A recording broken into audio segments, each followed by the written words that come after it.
Alam mo ba na may mga vlog na hindi scripted, walang arte, at puro tunay na puso lang ang ipinapakita? Sa panahon ngayon na maraming content creators ang gumagawa lang para sa views, may isang pangalan na paulit-ulit na pinapatunayan na hindi lahat ng sikat ay plastic.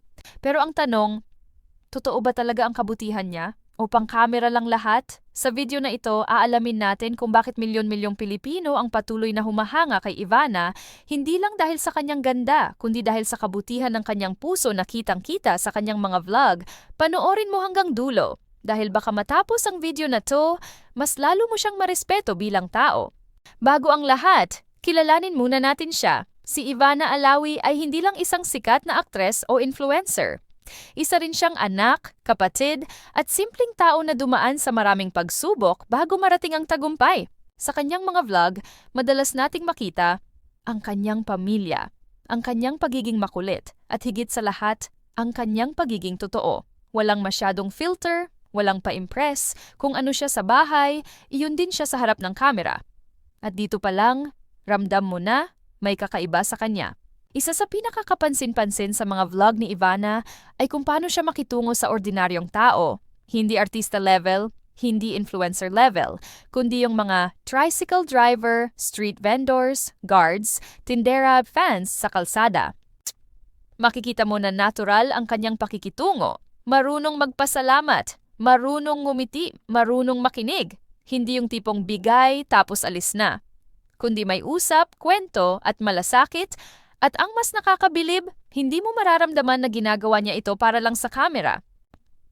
Marami na tayong napanood na vlog ni Ivana kung saan siya ay nagbibigay ng pera, tumutulong sa mga nangangailangan, nagbibigay ng kabuhayan, tumutulong sa mga may sakit, pero ang kaibahan niya sa iba, hindi niya minamaliit ang tinutulungan niya.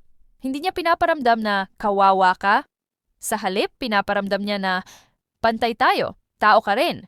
May mga vlog na makikita mo talagang naiiyak siya. Hindi dahil sa views, kundi dahil tinatamaan siya ng sitwasyon.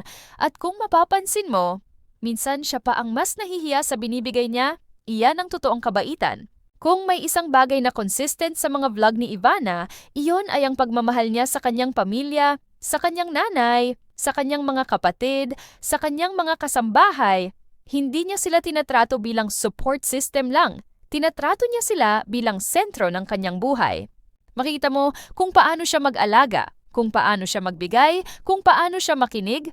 At ang ganda dito, hindi niya kailangang ipakita. Kusang lumalabas. Sa dami ng subscribers, endorsements at views, madali sanang lumaki ang ulo.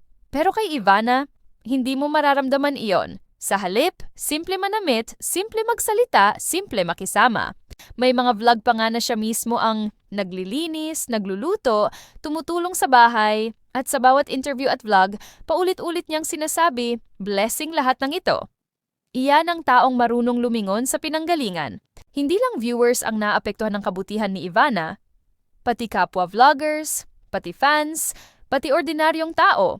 Maraming nagsasabi, ginaya ko si Ivana, tumulong din ako. Dahil sa kanya, mas naging mabait ako.